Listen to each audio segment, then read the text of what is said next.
So joining us today is Mr. Ajai Chowdhry, the founder of HCL Technology, hailed as the father of Indian hardware. With a career spanning several decades, Mr. Chowdhry has been instrumental in transforming HCL from a small scale enterprise to a global technology powerhouse. Mr. Chowdhry has been the recipient of the coveted Padma Bhushan Award and was named as Best IT Man of the Year by Foundation of Indian Industrial Economists. So, sir, you have been across multiple campuses, interacted with many students. So, what keeps you going on and visiting campuses? What inspires you to talk to students and in return inspire them actually because they look up to you? See, when we founded HCL, the first institute we hired from was IIM Calcutta. And when we came here, I still remember, lots of students said, why should we join you? Because you're just starting out and you have no experience, no nothing. And we ended up hiring 5 people. So, in a manner, HCL was created by a lot of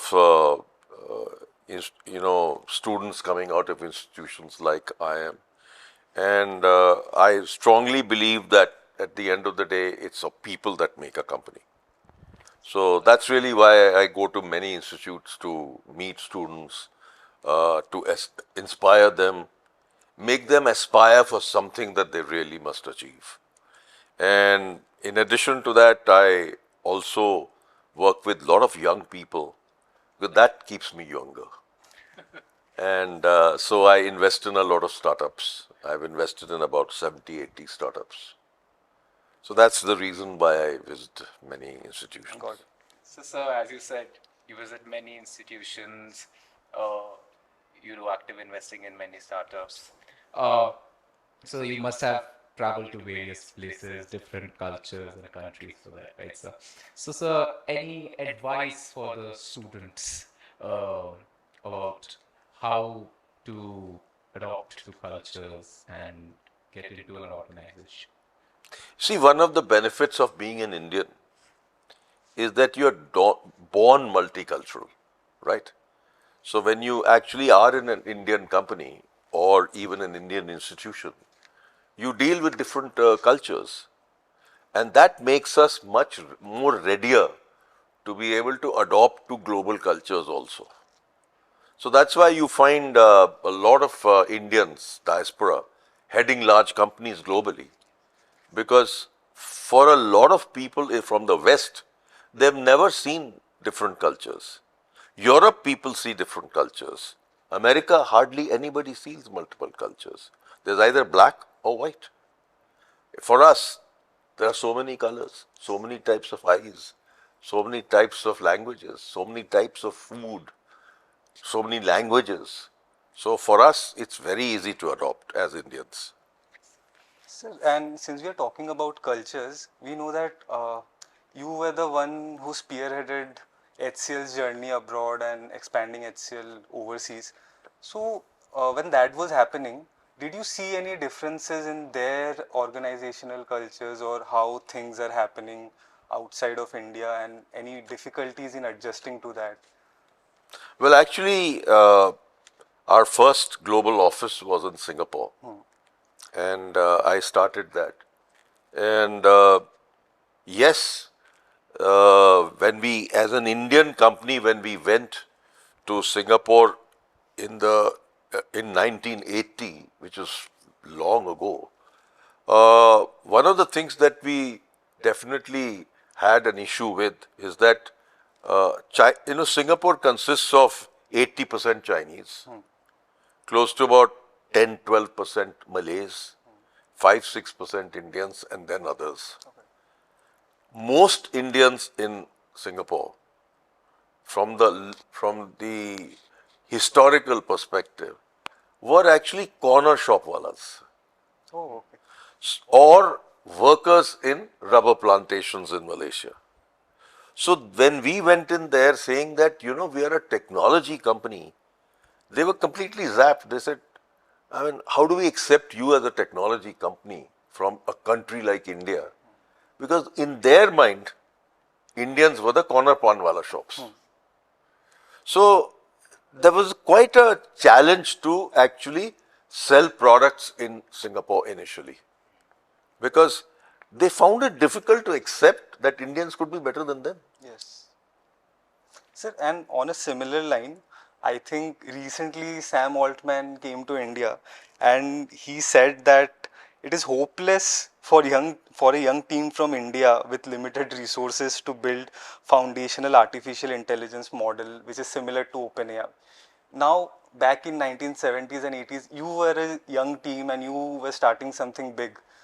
What do you have to say about this comment? He is absolutely wrong, because uh, this is the arrogance of the West. They somehow believe that only they can do things which others can't. Absolutely wrong. Because as Indians, we have proven that we have one of the best brains in the world. Yes. And I always believe we have the best brains in the world, better than anybody else. So, you know, if that's what we are, why should we accept something like this? Absolutely. Absolutely. So to continue forward with what you told about Singapore, how there were challenges, perception-based challenges, and furthermore. So the past few years, we have seen that the Indian government is very keen towards Southeast Asian region. We see that in India's Look East policy, how India is slowly becoming very active on the ASEAN front. So, sir, how do you think is Southeast Asian region? Uh, how do you think it would play a big important part as as an emerging market for Indian manufacturing firms? See, for Indians, the world is a market, right? The United States, Europe. Traditionally, most Indian companies, technology companies, started out in the US because that was the largest market for technology. And then Europe.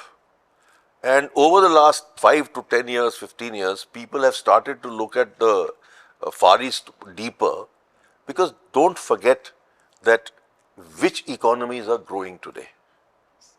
America is growing at 2-3%. Europe is degrowing mostly, Yes. 1 or 2.5%, 2%.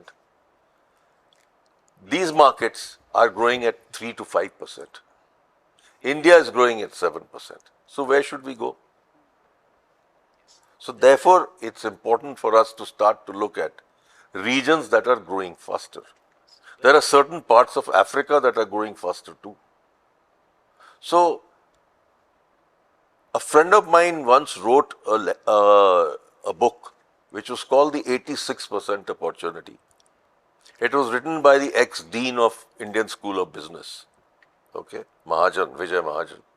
And it's an outstanding book about what it says. It says that 86% of the world lives in India, China, Africa, while the West designs products for 14% of the world. They don't design products for 86% of the world. So he called it the 86% opportunity. And as a result of that, a large number of global companies started coming to India to set up their research centers and to develop products in India for the world. For two reasons. Number one, if they could design a product for this part of the world, it could be sold anywhere else. And two, because of our skills that we have in this country. Sir, and since we are talking about Western enterprises, lately we see in India entrepreneurship is on the rise. Many young, many young entrepreneurs are coming up, and when we look at them, be it from a hardware point of view, be it from a software point of view, the major challenge is fighting the monopolies. For example, the big ones like Google, Microsoft, Apple, or Samsung when you are coming with any device. So, how do we challenge these big players who have already acquired a lot of the market share? First of all, it depends on which segment of the market you're talking about. Don't just focus on technology. Okay. There are so many other areas. For example, is there a leader in drones in the world? Right? Yes, there is a leader from Japan, from China, DJB. Okay. They own 90% of the market. Okay. How could they get 90%? So the same way we can look at different segments of the market and decide where we want to play. So for example, today, if you look at two-wheeler EVs, we are the largest in the world. So we should play to our strength. Our market is two-wheeler. Our market is not four-wheeler. So we will have to find such areas where we can be leaders in the market. Understood. Right. So our challenge in our country is that we have not invested too much into R&D. And that's a weakness. So I think going forward, we have to start very seriously going from services to products. We are a services country. We got so big into software services globally. $260 billion worth of exports we do. But today, software is facing headwinds. And you know why? Because of AI. You don't need to anymore do any programming. You look at BPO and call centers. Do you need people to man call centers anymore? You just need you need bots. So there is a lot of challenge that is going to come for services. So 20 years ago, when I used to go to a drawing room conversation, they all used to say, why don't we have a Google in the world, in India? Why don't we have a Microsoft in India? But we have UPI in India, which America doesn't have. And that's the world's best.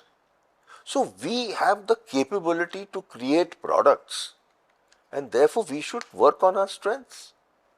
Absolutely. We don't need to necessarily compete with a Google. We need to create another area where we can be big, like UPI. Yes. We have created a 4G, 5G stack in this country now, right? This 4G, 5G stack is as good as Nokia or Ericsson. Then why can't we take that to the world? Because the opportunities today, reason America and Europe wants to rip out all the Chinese products and replace them with a trusted source. Who can be the most trusted source? India. So there are these kind of opportunities we should look for and find markets that can be actually valuable for us, right? You look at our capability in vaccine, right? Yes. When COVID happened, we created the world's best vaccine. But WHO, which was controlled by China, ensured that our vaccine didn't get approved in many countries. But in India, all of us happily took Covaxin, right? And it's been proven that our vaccine was better than the Chinese, right? You look at Vande Bharat trains. Haven't we created a world-class product? Absolutely. Inside that train, for your information, there's only 4% imported content. 96% is designed and made in India. So, what is our strength? Our strength is our brain power. So, if we work on designing things, we will succeed. Yes. So, as you said, that India has the potential to be the global leader. And you also commented about AI. AI is the new buzz around the market with increased efficiencies and the advantages it brings on the table. But at the same time, there's a conundrum, a discourse that AI might be replacing a lot of jobs. And India is a country of aspiring workforce, a young country with the age dividend on our side. So, sir, in this particular scenario, what is your view on this conundrum? Other countries should worry about it. Because if we have more people, they will need us more. Europe today has an aging population. Japan is an aging population. Korea is an aging population, right? All these countries need people from India. So it's not that we have jobs only in India for Indians. There will be many jobs abroad. So we can go there. We don't have to work in India. So as long as we have the right skills, we will get jobs anywhere in the world. So AI will certainly replace certain jobs, as I have discussed earlier, but it will also create new jobs. Okay, so there will be jobs required for application of AI. Just taking a tool like AI is not good enough. You need application for it, no? So why do we need to work on basics of AI? We should work on application of AI. And that's really what is required for us to be successful in AI. See, AI has become too much of a buzzword. And, you know, I'm currently leading the quantum mission in the country. When I look at quantum mission, what do I see? I see that in India, we have all the capability to be exceedingly successful in that area. And it's absolutely cutting edge. Tomorrow's AI will need quantum. So we will be ready for that day. Today we have close to about 600, 700 scientists in quantum technologies. We have about 40, 50 startups, close to about 300 people within the startups, so close to 1,000 people working on quantum technologies, right? It will be one of the largest in the world. And next 5 to 10 years, we'll create many thousands in quantum technologies. So there will be areas where we can occupy a space which till yesterday was not possible. Today, we have in quantum technologies, for example, we have world-class communication products already available from startups. So what are we doing from the quantum mission? We are encouraging startups. And we are funding them in a very large way.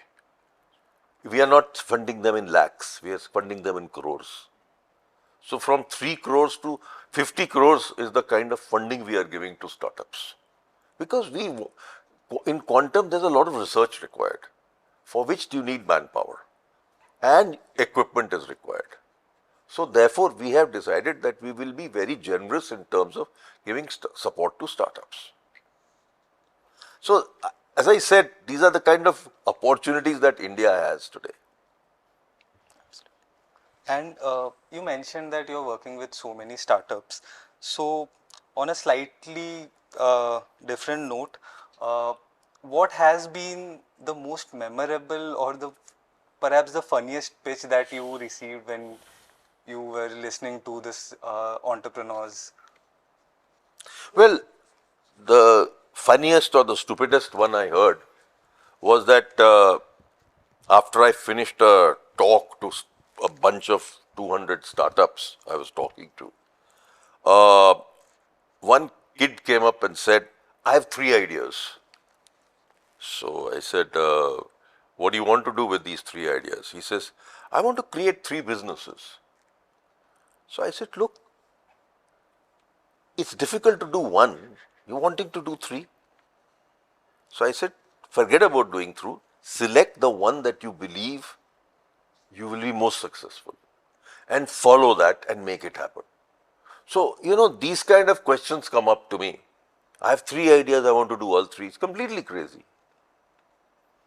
So, but this is again a real problem that I guess many people face. They have 2 or 3 ideas that are there in their head. So how to decide upon that one idea which you want to go ahead? At the end of the day, it's the entrepreneur who decides. Nobody can help him. I mean, I can guide him, but I don't want to influence him. Because one of the things that we do as mentors to startups, we never influence decisions. Because if we influence decisions, tomorrow that guy is going to turn around and say, "Aapne bola tha, isliye maine kiya." No. I want the founder to own it. So that is the reason why we give them advice. But at the end of the day, the decision has to be made by the founder himself or herself. And what are the few key qualities that you look for in the entrepreneur, not in the business, in the entrepreneur that gives you the confidence to work with him? First of all, most importantly, I look at the team. I don't invest in a single founder company because a single founder company doesn't give me comfort. Reason, if you have 3 or 4 founders, you can cry on somebody else's shoulder also when things go wrong. A single founder has a problem, number one. Number two is that it gives me a lot more confidence that 2 or 3 people working together are going to create this company. Single company, single person company, I feel they're all interested in just doing enough to make their salary and make enough their home to be working. That's not good enough. So that's the first thing that I look for. The second is that what is the passion in the team? The passion is very important. Without passion, you can't be successful. So that is something which is very, very important. And thirdly, obviously, the idea. So that's really what I look for when we invest into startups. Understood. So you are definitely spearheading a lot of responsibilities, investments on one side, your own business. Uh, I am really excited to know, how do you create a perfect balance between personal and professional life? Is it difficult, easy, and how to go about it? It's very easy. If you love your work, you don't have to differentiate. That's as easy as that. This whole nonsense of work-life balance, I don't believe in. You know, when poor Infosys founder wrote that you should work 70 hours, everybody on social media was up in arms. I mean, what the hell, yeah? We are a country where our per person GDP is $2,500, right? Yes. Taiwan sitting at $7,000-8,000. Sorry, Thailand sitting at $7,000-8,000. Korea sitting at $12,000 or $18,000. I mean, if we don't work hard, how will we ever succeed?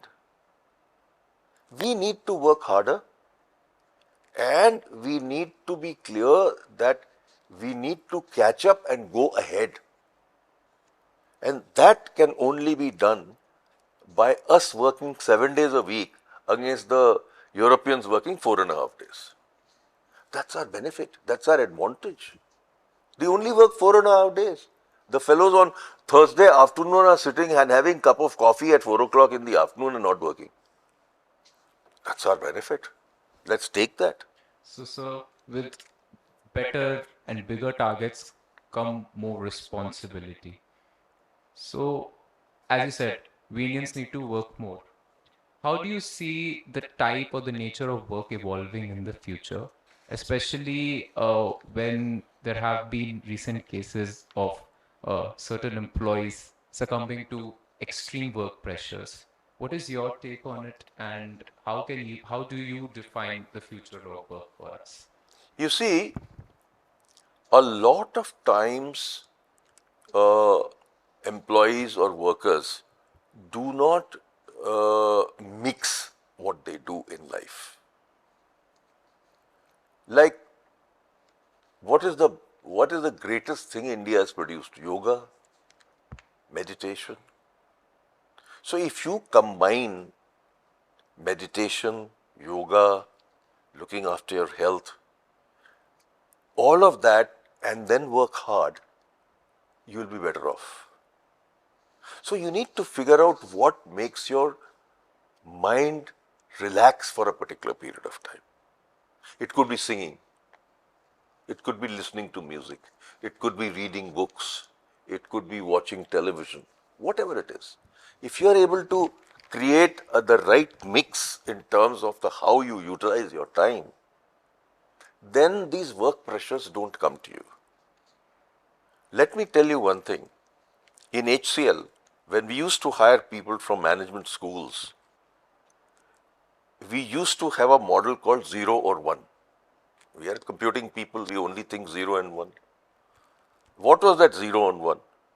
We used to give a task to every management graduate who joined us. And that person was put under severe pressure to perform in 18 months. If they did not perform, they were 0 out of the company. If they performed, they would get 2 levels higher in the company, go faster than the rest. And it became a great success. So I have great belief that under pressure you perform more. What happened to us in COVID? We did not have any products in India required for COVID. We didn't have a vaccine. We didn't have PPEs. We didn't have ventilators. We didn't have a bunch of things that were required for COVID. In a short period of 6 months, this country produced all those products. Why did it happen? Under pressure. So, I have great belief that people perform better under pressure. But the people who are working should understand how to take pressure. Yes. And if they don't understand, yes, they will get into a situation where they can't handle the pressure. And let me tell you, pressure is there whatever year, whatever age you are in and whatever level you are in any company. Yes. If you are a CEO, you have the highest pressure. Yes. You are lonely, single person. Sir, on this line itself, you mentioned that many people are not able to handle the pressure, and we all have an idea that you are taking in a lot of pressure for the various ventures that you are working with. So, the students at times suffer with time management when it comes to a lot of pressure, a lot of tasks that are there. So how does your average day look like, and what do you incorporate in your life that helps you overcome the stress, the pressure, which the students can also slowly Look, till about 12 years ago, I was on a full-time job in HCL. Right? Then I decided I've had enough of corporate life. The time has come for me to give back. So I started working on education. I chaired a couple of IITs. I started 2 institutions. And then I started to work on startups. I work with 3-4 NGOs. And today I am advising the Indian Semiconductor Mission and I'm chairing the Quantum Mission, right? Today my wife tells me that I work harder than when I was in HCL. But my work day is similar. It hasn't changed that much. Because I have learned how to manage my time. And so, in a typical day, today, even today, I have 2 to 3 hours available for myself. For doing exercise, for listening to music, for reading. I have that kind of time. So, it's all a question of how mentally you can learn to manage your time. And I recall about 35 years ago, I went through a program which was called time management. And these programs are available. They are available even online. Do it. Yes. It's not very difficult. Yes. So you said that you have a very close bond with the education sector. You work with IITs, started your own institutions, and today you're at IIM Calcutta, an education institute in itself. So what are your fondest memories from your college days? Ones that you get reminded of when you see students here or in other education The camaraderie. institutions? You can't match that. The camaraderie that you create in an institution with with your friends and colleagues or students, you just don't get it anywhere else. And that's the kind of atmosphere you have to then go back and create in your companies, which is what we did in HCL. We created an organization which was very entrepreneurial, which was always looking at passion being a very important part of our organization. We used to call it 3 Ps: pride, passion, and performance. So if you have the pride in your company and you have a lot of passion, performance automatically happens. So you still meet your friends. Of course. I have friends which are school, college friends. I have a bunch of friends who live in Bombay and I live in Delhi and I can't meet them very often. But just so happens that they are my closest friends and we are in touch all the time. And just so happens that all our birthdays are in August. Okay, so all four of us get together in the month of August, any day, and we celebrate our birthdays together. Wonderful. And that's great fun because you go back to thinking about your school days, college days, all of that, Now, sir, if we go back to the 1980s, there was a lot of new tech that was coming up and a lot of different equipments, devices or tech products were there. While we might not be familiar with what was there at that point of time, do you have any specific tech product which you had a liking to and you wish that it can make a return in the current day scenario? Well, I don't know whether that, there were so many products, but I don't think that they have the place to get a chance to get a return because they got replaced by something much better. And I really feel that looking back has no meaning. Like for example, about 10 years ago,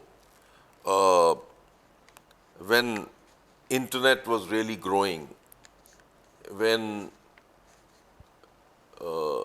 radio was dying, there was a company that came up which created called the World Space Radio. The World Space Radio was based on satellite. So if you bought that radio, you could listen to multiple radio stations all over the world through satellite. But it died very quickly because they just could not survive.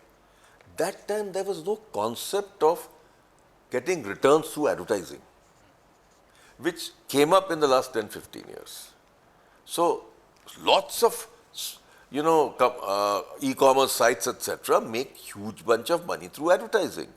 Whether it look at Twitter or you look at Facebook, and all of them are today based on advertising. That didn't exist those days. So I think as a result, World Space Radio died. But I would love to have a radio that gives me 400 stations. I mean, we didn't even know that it existed. You don't know. But you can today go to internet radio and get an equivalent. So going back to those days, we know that you're a huge Devanand fan. So if it could be one movie that you like the most of Devanand Sahab, which one would it be and why? Guide. Because it is the most iconic film. And for a movie to be successful, where a hero dies at the end, is so unusual in India. You make sure that hero doesn't die. Hero is not supposed to die. But here he dies, still he does well. So it's one of those iconic films where it was accepted by the audience that the hero dies, but still the movie was successful. And of course, it had fantastic songs. So, sir, if it could be one thing that Devanand Sahab could have taught us business aspirants, then what could it have been according to you? His phenomenal spirit. Even at the age of 85 or 86, he was still making films. And all of them were flops. He made some 4 or 5 flop films. It didn't matter to him. He said, I want to make films. Because that was his aspiration. And that was his josh. If you look at his interview with Simi Grewal, he talks about it. That's really what keeps him going. Making more and more movies is what keeps me going, is what he says. So he's never aged till he died. So that's why I admire Devanand, because he was a different guy. He had a style of his own. A lot of people said that he copied an American actor, but I don't believe so. He had his own style. He had in every movie he had a new hat. He had different clothes that he wore, right? His walk remains the same. Very funny walk, which all of us remember. But that's the way he was. Sir, and since you mentioned passion, and most of the students at IIM Calcutta are passionate about becoming the future leaders at various organizations. Uh, what is your leadership advice to them, and also if there is any myth that is associated with leadership that you would like to debunk? You see, leadership has many aspects. The most important aspect of leadership is about leading by example, right? To me, that's very critical. If you can't prove to others that you can do it, how will you lead them, right? So that, to my mind, is the first aspect.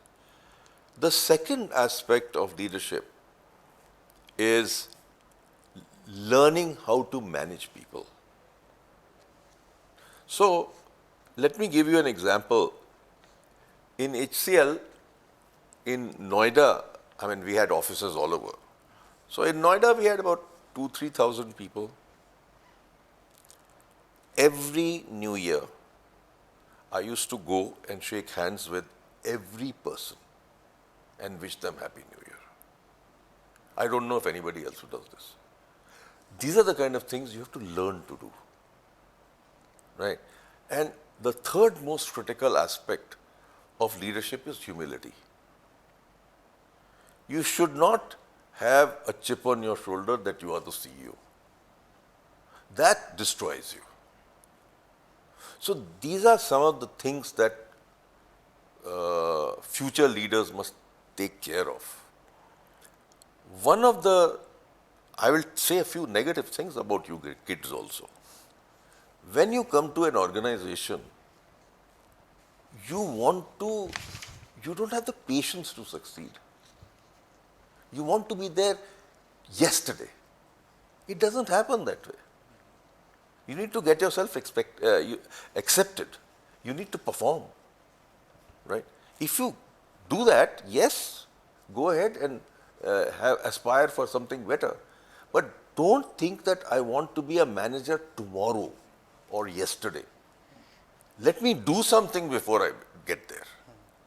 And that's my criticism of young people today. A lot of management graduates have had this issue in my company. So sometimes I used to take a decision that, okay, I'm not going to hire from the top management institutions, I'm going to the next level because they are hungrier. So, Avis had a very nice campaign, or Hertz, one of these guys, because I'm hungrier because I'm number 2. I really believe in that. So thank you so much for that advice. So stories define us. Stories define our opinions. Absolutely. Stories define our likes, dislikes. They define what goes on inside our tiny grey cells. So how would you want to narrate the story of Mr. Ajai Chowdhry to the world? Well, actually, I would say that I am very satisfied with what I achieved yesterday, but I am yet to do things which I would love to do. And that is ahead of me. And what excites me is the future of the world. I follow a lot of futurologists. So, for example, there is this futurologist called Ray Kurzweil. Ray Kurzweil was literally the founder of AI in some manner, but in a different aspect. So he started writing about a concept which is called singularity. And he's written a book many years ago which is called Singularity is Near. And 2 months ago he published his new version of that, and he calls it Singularity is Nearer with AI. So what is singularity? Singularity is when our brain and computing will get joined up. They'll become one. It hasn't happened as yet. There's another thing that is talked about, which is called the Turing effect, Turing test. Turing test in computing is when the computer will overtake the brain. It hasn't happened as yet. So Ray Kurzweil now says that with AI, by 1929, Turing test will get passed. That is, computing will overtake the brain. But by 1934, or between 1934 and 1947, singularity will happen. And you know what will happen when singularity happens? Whatever is your intelligence and your brain, you can enhance it. It will be like taking a old-fashioned floppy disk on a computer and updating your software on your computer. You can update your brain. And that's what will happen when you have singularity. So I keep feeling, God, I'll not be there when singularity happens.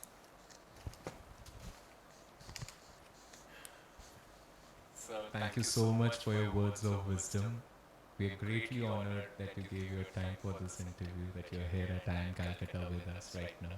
Thank you so much, sir. Okay, it's been a pleasure. Thank you so much. Good talking to you.